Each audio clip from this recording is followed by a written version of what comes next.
Tuloy ang malawakang rally ng Iglesia ni Cristo sa kabila di umano ng tangka ni First Lady Lisa Marcos na suhulan ang pamunuan ng INC para pigilan ang kanilang isasagawang massive rally sa buong bansa upang ipanawagang itigil ang impeachment complaint laban kay Vice President Sara Duterte.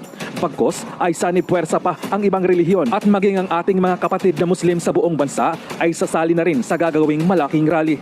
Ayon pa nga sa nakuhang impormasyon ng controversial na vlogger na si Maharlika ay nagwala umano sa galit si Lisa Marcos dahil kumampi ang Iglesia ni Cristo sa mga Duterte, lalo na kay Vice President Sara Duterte, at gagawin umano nito ang lahat na pigilan ang naturang rally gamit ang milyon-milyong halaga mula sa kaban ng bayan. Subalit, hindi nagpatinag ang pamunuan ng INC dahil unang-una hindi anya sila nagpapabayad ng kahit gaano kalaking halaga.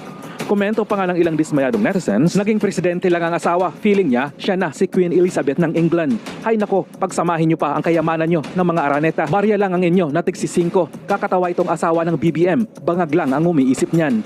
Huwag mo po kaming insultuhin, kami na INC, dahil hindi kami nadadaan sa pera. Banal ang aming kaisahan, kaya respeto po sa amin na INC. Sanay na sanay kayo mag-bribe. Akala nyo, kaya nyong tapatan ng pera ang INC. Wala talaga kayong kahihiyan sa katawan. Pilit kayong makabalik sa posisyon. Ngayon, parang ayaw nyo nang bitawan. Hindi na kayo gusto ng taong bayan. Yan ang katotohanan. Wala na kayong magagawa kundi sumunod sa kagustuhan ng mamamayan. Kating-kati na kaming simulan ang rally. Kahit isang taon kami magrarally, gagawin namin kung kinakailangan.